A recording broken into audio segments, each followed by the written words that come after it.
ಮುಡಾ ಹಗರಣ ಸಂಬಂಧ ಸಿಎಂ ವಿರುದ್ಧ ಈಗಾಗಲೇ ಎಫ್ಐಆರ್ ಆಗಿದೆ. ಹಗರಣ ಸಂಬಂಧ ಲೋಕಾಯುಕ್ತ ಪೊಲೀಸರು ಕೂಡ ಈಗ ತನಿಖೆಯನ್ನ ಆರಂಭಿಸಿದ್ದಾರೆ. ಎಫ್ಐಆರ್ ದಾಖಲಾದ ನಂತರದಲ್ಲಿ ತನಿಖೆ ಕೂಡ ಚುರುಕುಗೊಂಡಿದೆ. ಲೋಕ ವಿಚಾರಣೆಯಿಂದ ಒಂದು ದಿನ ಬ್ರೇಕ್. ಈಗ ಗಾಂಧಿ ಜಯಂತಿ ಇರುವಂತಹ ಹಿನ್ನೆಲೆಯಲ್ಲಿ ಇವತ್ತು ಕಚೇರಿಗೆ ರಜೆ. ನಿನ್ನೆ ಇಡೀ ದಿನ ಕೆಸರೆ ಗ್ರಾಮದಲ್ಲಿ ಮಹಜರನ್ನ ಮಾಡಲಾಗಿತ್ತು. ಕೆಸರೆ ಗ್ರಾಮದಲ್ಲಿ ಸರ್ವೆಯನ್ನ ನಡೆಸಿದ್ರು ಅಧಿಕಾರಿಗಳು.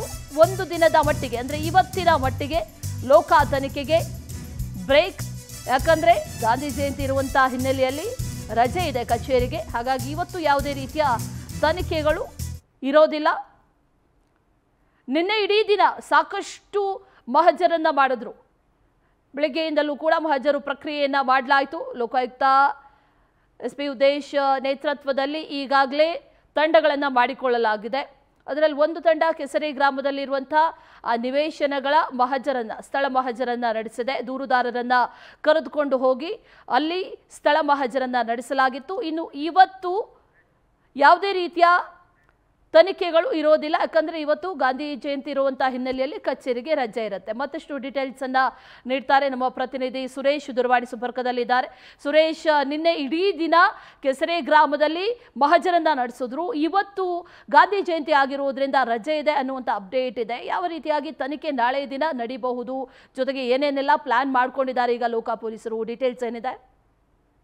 ಅಶ್ವಿನಿ, ಮುಖ್ಯಮಂತ್ರಿ ಸಿದ್ದರಾಮಯ್ಯ ಅವರ ವಿರುದ್ಧ ದಾಖಲಾಗಿರ್ತಕ್ಕಂಥ ಕೇಸ್ಗೆ ಸಂಬಂಧಪಟ್ಟಂತೆ ನಿನ್ನೆ ಇಡೀ ದಿನ ಏನು ದಾಖಲಾತಿಗಳನ್ನ ಜಾಲಾಡಿದಂತ ಲೋಕ ಪೊಲೀಸರು ಸ್ಥಳದಲ್ಲಿ ಏನು ವಿವಾದಿತ ಜಾಗ ಏನಿದೆ ಕೆಸರೆಯ 464ರ 3 ಎಕರೆ 16 ಕುಂಟೆ ಜಾಗದಲ್ಲಿ ಸರ್ವೆ ಕಾರ್ಯವನ್ನು ಮಾಡಿರುವಂತದ್ದು. ಬೌಂಡ್ರಿಯ ಸರ್ವೆಯನ್ನ ಮಾಡಿದ ಬಳಿಕ ಅಲ್ಲಿ ಸ್ಥಳೀಯರಿಂದ ಮಾಹಿತಿಯನ್ನ ಪಡೆದುಕೊಂಡು ಜೊತೆಗೆ ಮೂಡ ವಶಕ್ಕೆ ಪಡೆದುಕೊಂಡಿದ್ದಾರೆ ಎನ್ನಲಾದಂತಹ 3 ಎಕರೆ 16 ಕುಂಟೆ ಜಾಗದಲ್ಲಿ ಏನೆಲ್ಲ ಬದಲಾವಣೆಗಳಾಗಿದೆ, ನಿವೇಶನಗಳು ಎಷ್ಟು ಹಂಚಿಕೆ ಆಗಿದೆ, ಜೊತೆಗೆ ರಸ್ತೆ ಮತ್ತೆ ಪಾರ್ಕ್ ನ ಮಾಡಿರ್ತಕ್ಕಂಥ ವಿಚಾರಕ್ಕೆ ಸಂಬಂಧಪಟ್ಟಂತೆ ಅವುಗಳನ್ನ ಅಲ್ಲಿ ಸ್ಥಳದಲ್ಲಿಯೇ ಸ್ಕೆಚ್ ಅನ್ನ ಮಾಡಿಕೊಂಡು ಅಲ್ಲಿ ಬೌಂಡ್ರಿಯನ್ನ ಫಿಕ್ಸ್ ಮಾಡ್ಕೊಂಡಿರ್ತಕ್ಕಂಥದ್ದು. ಜೊತೆಗೆ ಅಲ್ಲಿಯೇ ಲೋಕ ಅಧಿಕಾರಿಗಳು ಅಲ್ಲಿಯೇ ಪ್ರಿಂಟರ್ ನ ತೆಗೆದುಕೊಂಡೋಗಿ ಸ್ಥಳದಲ್ಲಿಯೇ ಸ್ಕ್ಯಾನರ್ ನ ಮಾಡಿ ಪ್ರಿಂಟ್ ಅನ್ನ ತೆಗೆದುಕೊಳ್ಳುವ ಮೂಲಕವಾಗಿ ಏನು ಕೋರ್ಟ್ಗೆ ಸಬ್ಮಿಟ್ ಮಾಡಬೇಕಾದಂತಹ ಹಾರ್ಡ್ ಕಾಪಿಗಳನ್ನ ಅಲ್ಲಿಯೇ ಸಿದ್ಧಪಡಿಸಿಕೊಂಡ್ರು.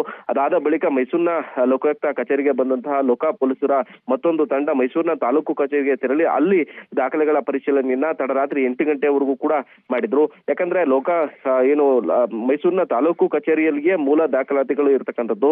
ಯಾಕಂದ್ರೆ ಜಾವ್ರಾ ಉರ್ಫ್ ನಿಂಗ ಏನಿದ್ದಾರೆ ಅವರಿಗೆ ಸುಮಾರು ಬಿಡ್ ನ ಮೂಲಕ ಭೂಮಿಯನ್ನ ಖರೀದಿ ಮಾಡ್ಬೇಕಾದ್ರೆ ತಾಲೂಕು ಕಚೇರಿಯಿಂದಲೇ ಕೂಡ ಆ ದಾಖಲೆಗಳು ಕೂಡ ಅವರಿಗೆ ಕೊಟ್ಟಿರ್ತಕ್ಕಂಥದ್ದು. ಹೀಗಾಗಿ ಮೂಲ ದಾಖಲಾತಿಗಳನ್ನ ಅಲ್ಲಿ ಪಡೆದುಕೊಳ್ಳುವಂತ ಕೆಲಸವನ್ನ ಕೂಡ ಮಾಡಿದ್ರು. ಇಂದು ಗಾಂಧಿ ಜಯಂತಿ ಆದ ಹಿನ್ನೆಲೆಯಲ್ಲಿ ಲೋಕ ಪೊಲೀಸರು ಏನು ರಜೆಯಲ್ಲಿ ಇರ್ತಾರೆ. ಹೀಗಾಗಿ ಇವತ್ತು ತನಿಖೆಗೆ ಕೊಂಚ ಬ್ರೇಕ್ ಆಗಬಹುದು ಅನ್ನೋ ಒಂದು ಮಾಹಿತಿ ಲಭ್ಯ ಆಗ್ತಾ ಇದೆ. ಈ ನಿಟ್ಟಿನಲ್ಲಿ ಲೋಕ ಪೊಲೀಸರು ಕೂಡ ನಾಳೆ ಅಂದ್ರೆ 14 ನಿವೇಶನಗಳಿಗೂ ಕೂಡ ತೆರಳಿ ಅಲ್ಲಿ ಚೆಕ್ ಬಂದಿ ಜೊತೆಗೆ ಇವರಿಗೆ ಕೊಟ್ಟಿರ್ತಕ್ಕಂತಹ ನಿವೇಶನಗಳ ಏನು ಬದಲಾವಣೆ ಆಗಿದ್ಯಾ ಅಥವಾ ಅಲ್ಲಿ ನಿವೇಶನಗಳಲ್ಲಿ ಏನಾದ್ರು ಕಟ್ಟಡಗಳೇನಾದ್ರು ಕಟ್ಟಲಾಗಿದ್ಯಾ, ಮೂಡಾ ವತಿಯಿಂದ ಕೊಟ್ಟಿರ್ತಕ್ಕಂತಹ ಕಟ್ಟಡ ನಿವೇಶನ ಈಗ ಹಂಗೆ ಉಳಿಸ್ಕೊಂಡಿದ್ದಾರಾ, ಎಲ್ಲ ಮಾಹಿತಿಗಳನ್ನು ಕೂಡ ಕಲೆ ಹಾಕಲಿರ್ತಕ್ಕಂಥದ್ದು. ಹೀಗಾಗಿ ನಾಳೆಯಿಂದ ಸೈಟ್ ನ ಸರ್ವೆ ಕಾರ್ಯ ಆರಂಭ ಆಗುತ್ತೆ. Ashwini. Okay Suresh, thank you ಡೀಟೇಲ್ಸ್ಗೆ.